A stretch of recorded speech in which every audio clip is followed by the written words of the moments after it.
Freeman, Brian Wilson, Mary Catherine Ham, today's newsmakers, and you, the Morning Majority. 105.9 FM and AM 630. WMAL.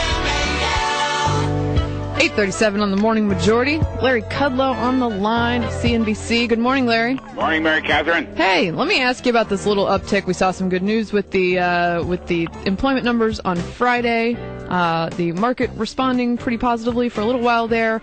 But a lot of folks say, listen, the boom after the bust should be bigger. Will you explain that to me? Well, it should be. I mean, I just want to say, as a conservative, I think these numbers are good. Right.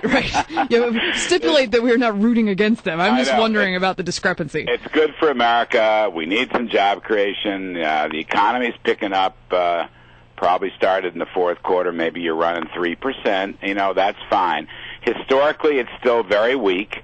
I did some figures on this, and let's see, 31 months after the bottom of a recovery, you should be growing. Where's my numbers? Hold on a second. 31 months in the bottom of a recovery, you should be growing at 1.9 million jobs. I'm sorry, you should be growing at 3.9 million jobs. That's the World War II average. Let me run that again. 31 months from the bottom in the recovery. The average post-war is 3.9 million. Obama's created 1.9 million.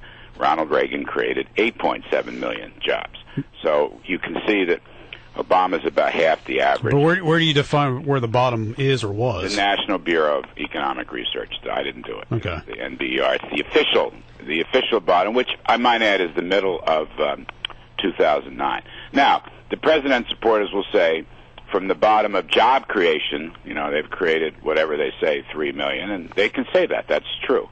And the opponents of this also have a point. The participation rate is much lower than usual. A lot of people have dropped out of the labor force.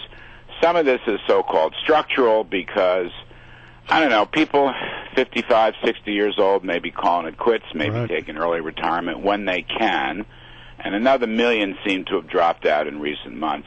On the other hand, I'm not so sure about that because I think a lot of that's cyclical and psychological. In other words, the news has been lousy, and so they've dropped out, but they may come back in, and you may see a stronger jobs recovery if we had more incentives to get, faster economic growth. But I'll say this, 240,000 non-farm payrolls following the prior month, 200,000. The month before that was revised up. Average hours worked are rising. Earnings, wages are rising. Incomes are rising. It's not a bad picture. There's no question the stock market is up 20% in the last, 4 or 5 months. Yep. These are recovery signals. It's a belated recovery. It should have happened sooner. From a deep trough, you should have a much stronger rebound. But give it its due. And is it going to help Obama? Yeah, it's going to help Obama. Let me ask you a question about that, though. Is it conclusive? No. I don't necessarily believe this, but I hear people ask me this question. Do we trust those numbers? Do we really believe these numbers are real? Or is there some funny business going on? I hate that argument. I just hate that. I'm just saying, I hear it. I know. I've had some dinner party discussions with that up here in New York. The Bureau of Labor Statistics does the best they can. They are objective. They're career people. Years ago when I was in the deputy in the Office of Management and Budget, I worked with those guys. They're fine people, and they give you their best reading. That has nothing to do with politics whatsoever, and I just want to emphasize that. Yeah.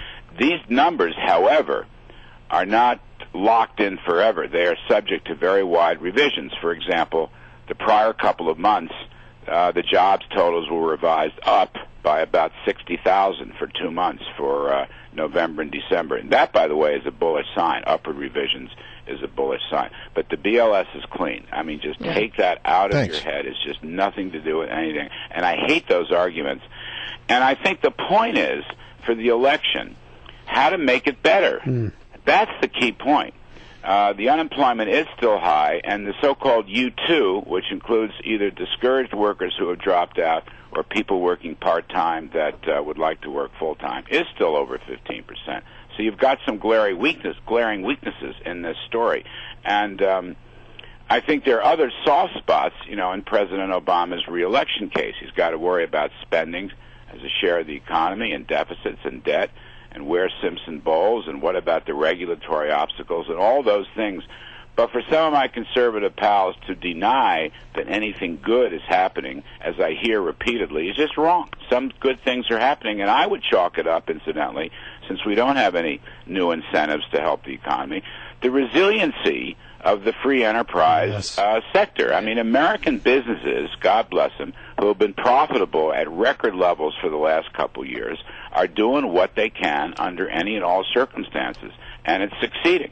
You know, there's a lot of ingenuity out there, and I think that's the real story. You can't kill the U.S. economy. You just can't do it. It should be noted, we've talked about this on the program, such that there were some odd numbers in the jobs report last week. It was because they did a regular, normal, but infrequent update on the population. So that's where some of those odd numbers came from.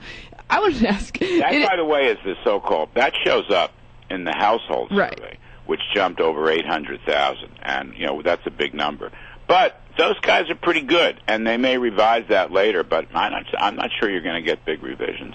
Well, given all this information, how do Republicans frame things? My gut is to say, hey, we didn't pass the American Jobs Act, and look what happened. we got more jobs. That's not really a great argument for a politician. Well, no, you see, I think the broader case for Mitt Romney or whoever it's going to be, you know, has to be done in multiple levels. Number one, I think you have to try to remove the obstacles to economic growth. I don't think these growth rates should be acceptable, and I think that they're way below, as I said. I mean, if you go back and look at 10 quarters of recovery, this is the other thing I did. The Obama recovery is 10 quarters. The average is 2.4% per quarter. The post-war is 4.6. Reagan was 6%. And that's from a deep recession, the kind of thing you need. So we need, in my opinion, limit government spending. We need a thoroughgoing tax reform and simplification, particularly on the corporate side, but also for individuals. And that'll provide new incentives. We need a rollback of regulations. I'm not anti-regulations in their entirety, but I think, for example, nationalizing health care, taxes and regulations and mandates from Obamacare, bad idea. Stopping the Keystone Pipeline and other energy impediments, bad idea. So, see, the whole anti-business thrust of the National Labor Relations Board. These are very important things to growth, and that's what you have to talk about. And I think, look, the president's budget. You saw the leaks last night, at least in the Wall Street Journal. He's going to want to raise tax rates on the most successful earners in small business. That's no way to grow an economy. That's just class warfare. It's left-wing social policy. And I think the free enterprise system should be preserved.